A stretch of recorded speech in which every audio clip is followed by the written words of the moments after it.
আমি মৃত্যুর আগ পর্যন্ত আমি যদি বহু টাকার মালিক হয়ে ব্যবসা ছাড়বো না।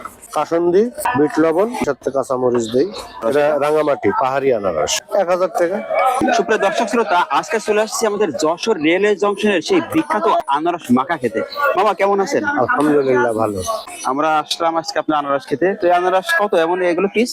এটা 40 টাকা রাখা যাবে। 40 টাকা রাখা যাবে? তো এটা কাটেন তো দেখি। এই কতদিন যাবত এই পেশার সাথে আছেন আপনি? 2000 সাল থেকে। 2000 সাল থেকে? প্রতিদিন কেমন বিক্রি হয় আপনার? 100 কেজি। প্রতিদিন 100 কেজি আনারস বিক্রি করেন? বিশাল ব্যাপার তো। এই আনারস গুলো কোথায় পান? এটা আসে রাঙামাটি থেকে, মনিহাট রাঙামাটি রাখে, থেকে? আরো যে আসে ওখান থেকে আমরা পাইকারি নিই। তো এই যে আপনি আনারস মাখা বিক্রি করেন, এখানে আপনার প্রতিদিনকার ইনকাম কেমন? 1000 টাকা।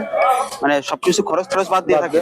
সুপ্রিয় দর্শক, আপনারা দেখতে পাচ্ছেন ছোট্ট একটা উদ্যোক্তা বলা চলে, ছোট্ট একটা উদ্যোক্তা ভ্রাম্যমান একটা দোকান থেকে প্রতিদিন তার ইনকামই থাকে 1000 টাকা। তারপরে আমি নিঃস্বাধীন। তো মামা, এই যে এই আনারস গুলো, এইগুলোতে এই যে চুলকাবে না মানে খেলে এগুলো? না না না না। এটা কোন জাতের আনারস? এটা রাঙামাটি পাহাড়ি আনারস। পাহাড়ি আনারস না?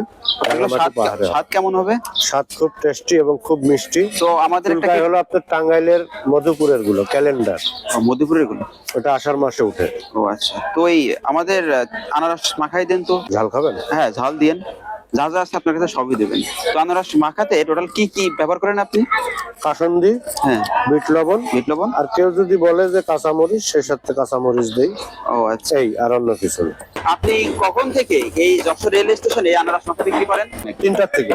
বিকাল 3টা থেকে কয়টা পর্যন্ত থাকেন? রাত 8টা। বিকাল 3টা থেকে রাত 8টা পর্যন্ত। এই ব্যবসা আমার খুব লাভজনক ব্যবসা এবং খুব ফেভারিট ব্যবসা। এই আনারস মাখা বিক্রি করা।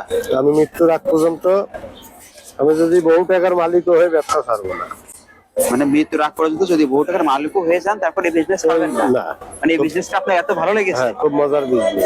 তো আপনারা যারা মনে করছেন একটা ছোট উদ্যোক্তা এটা বা ছোট একটা ব্যবসা, তাদের জন্য কিন্তু একটা শিক্ষণীয় বিষয় এটা, যে মামা কিন্তু অনেকদিন যাবত এই স্টেশনের ধারে আনারস মাখা বিক্রি করছেন।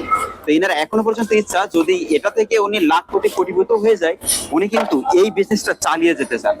তো যারা কোনো রকম বিজনেস শুরু করতে চাচ্ছেন, আমার মতে কোনো রকম ছোট একটা বিজনেস হলেও শুরু করে দেওয়া উচিত। কি বলেন মামা? অবশ্যই অবশ্যই, নিজ উদ্যোগে। এক লোক সারাদিন 5 কেজি পেয়ারা ট্রেনে কেটে বেচে সে 1000 টাকা রুজি করে। তো দেখতেই পাচ্ছেন মামার আনারস মাখা কিন্তু তৈরি করা হয়ে গেল। জি। এই যে ঝাল, কাসুন্দি আর হচ্ছে বিট লবণ, তাই তো দিয়ে মামা এইটা মাখিয়ে আমাকে দিলেন। তো এখন টেস্ট করব।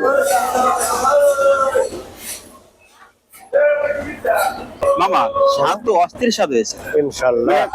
আপনার হাতে পাহাড়ি আনারস এরকম। আপনার হাতে সত্যি জাদু আছে। আমি অনেক জায়গায় আনারস খেয়েছি, হ্যাঁ, কিন্তু এমন স্বাদ সিরিয়াসলি পাইনি।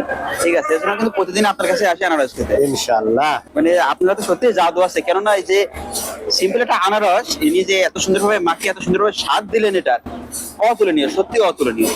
তো যদি কেউ যশোরের আশেপাশে থাকেন, চাইলে কিন্তু প্রতিদিন আসতে পারেন এখানে বিকাল 3টার পরে।